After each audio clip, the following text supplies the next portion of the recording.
And Anantha Sriram గారు, hearty welcome to you అండి.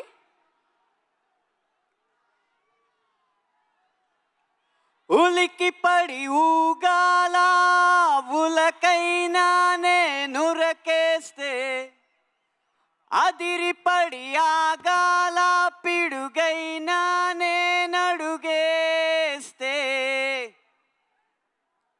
తెలుగు సినిమాని చూసి ప్రపంచం మొత్తం ఉలికి పడే రోజు, రామ్ చరణ్ రూపంలో తెర మీద అద్భుతాన్ని చూసి హాలీవుడ్ సైతం అదిరిపడే రోజు ఇంకెంతో దూరంలో లేదు. ఆ రోజు పెద్ది బల్ల గుద్ది రికార్డులు బద్దల కొట్టి మరీ నిరూపించుకునే రోజు జూన్ 4, 2026. ఆ రోజు మొదలు మీ జోరు, మీ హుషారు ఎవ్వరు ఆపలేరు అని ఘంటాపదంగా తెలియజేస్తున్నాను.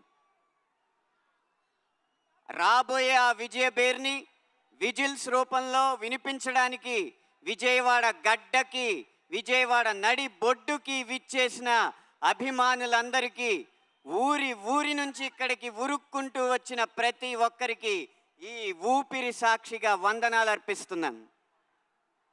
నేను రాసిన పాట వేలాది మంది ముందు ఏఆర్ రెహమాన్ గారు ఎలుగెత్తి పాడడం, రామ్ చరణ్ గారు వెండి తెర మీద విరగబడి ఆడడం, నేను రై రై రారా అని పిలిచిన, హల్లల్లల్లో అని పలకరించిన, మస్సా మస్సా అని ఉసిగొలిపిన, ఉత్సాహంగా వచ్చి ఆ పాటలకి మీరంతా నీరాజనాలు పట్టి 100 మిలియన్ల వ్యూలు అందించడం, ఒక పాటల రచయితగా ఇంతకన్నా విజయం, ఇంతకన్నా గొప్ప ఆనందం, ఇంతకు మించిన అదృష్టం ఉండదు, ఉండబోదు అని వినయంగా మీకు తెలియజేసుకుంటున్నాను.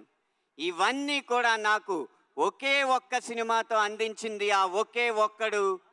అతను ఎవరో కాదు, ఒక క్రాస్ ఓవర్ అథ్లెట్. కాగితం మీద కథ రాయడం, తెర మీద ఆ కథని తీయడం అన్న 2 ఆటల్ని ఒకే చోట ఒకే సమయంలో ఆడిన ఆ క్రాస్ ఓవర్ అథ్లెట్ మరెవరో కాదు, ఈ చిత్ర దర్శకుడు బుచ్చిబాబు సానా గారు.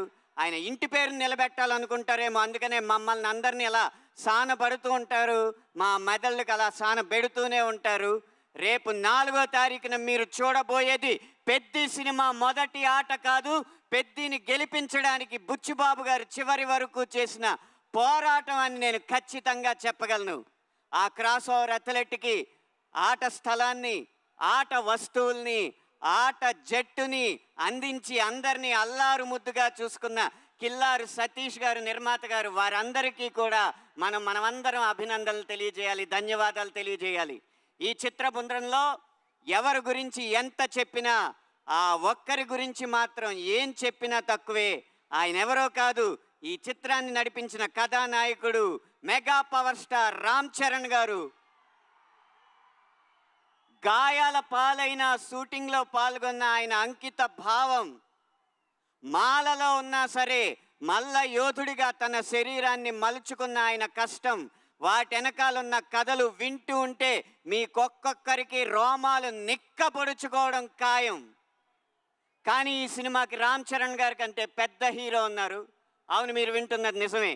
ఈ సినిమాకి రామ్ చరణ్ గారి కంటే పెద్ద హీరో ఎవరో కాదు, ఈ పెద్దిగాడి కథ కొండరాళ్లనే కండరాళ్లుగా మార్చి ఆడి పోరాడి కండాల్ని కదిలించిన పెద్దిగాడి కథ. మీరు టీజర్లో నిదర్శనం చూసే ఉంటారు. పెహల్వాన్ పెద్దిగా కనపడుతుంటే అక్కడ కనపడుతుంది రామ్ చరణ్ కాదు, ఆంజనేయ స్వామి అని ప్రతి గుండె ఈ ఆంధ్రప్రదేశ్, తెలంగాణ మొత్తం ప్రతిధ్వనించింది. అది ఈ కథకున్న బలం. ఏదో కొండ కింద ఊరు, 500 గడపలు కూడా ఉండవు. ఆ ఊరి కోసం పోరాడినోడికి దేశం మొత్తం ఎందుకు నీరాజనాలు పడుతుంది అంటారా? ఇన్ని కోట్ల ఎకరాలు ఉన్న ఈ దేశంలో ఆ 5 ఎకరాల కోసం దేశం మొత్తం 100 సంవత్సరాలు పోరాడి సాధించలేదా? ప్రతి ఊరు ఈ దేశానికి అయోధ్యే. అక్కడ పుట్టిన ప్రతి కొడుకు రాముడే. కన్న ఊరి కోసం, కన్న వారి కోసం అతడు చేసే ప్రతి ప్రయత్నం యుద్ధమే. ఆ పోరాటంలో అతన్ని ప్రేమించి అతని వెనక నిలబడ్డ మీలాంటి ప్రతి ఒక్కడు హనుమంతుడే, బలవంతుడే, భగవంతుడే. కాబట్టి ఈ పెద్ది కేవలం పైకి సినిమా కథలా కనిపిస్తున్నా ఈ పెద్ది కొండ కిందూరి రామాయణం. ఆ రామాయణం ఎంత కాలం నిలిచిందో ఈ పెద్ది కథ కూడా కాలాల పాటు నిలిచి సంవత్సరానికి 10 విజయాలు కాకుండా 10 సంవత్సరాలకి ఒకసారి వచ్చే సినిమాగా ఈ పెద్ది నిలిచిపోతుందని బల్లగుద్ది మరీ చెప్తూ, మండే గుండె నీలో లేదంటే కాలు చెయ్యి ఉన్నా లేనట్టే, నీకు నెగ్గే నైజం అర్థం కానట్టే. ఇది పెద్ద సినిమా ఇచ్చే సందేశం. ఇంతటితో నా మాటలు సమాప్తం. ధన్యవాదాలు. Thank you so much Anant Sriram garu. మీ మాటల ప్రవాహం చాలా బాగుంది, పాటల ప్రవాహం చాలా బాగుంది. మీరు అడపాదడపా మా కోసం కొన్ని స్టెప్పులు కూడా వేస్తూ ఉంటారు కాబట్టి చిక్రీ స్టెప్ ఏమైనా ఇవాళ ట్రై చేద్దాం అనుకుంటున్నారా? లేదు, సతీష్ గారు పారితోషికం ఇవ్వలేదు. అందుకని చిక్రీ స్టెప్ వేయట్లేదా? నేను స్టెప్ వేయాలంటే రామ్ చరణ్ గారి కంటే ఎక్కువ పారితోషికం కావాలి. వామ్మో, నమస్కారం అండి. ఈ ఒక్క వీడియో చాలా రేపటికి వైరల్ అవ్వడానికి. Thank you so much sir. ఆటైనా వేటైనా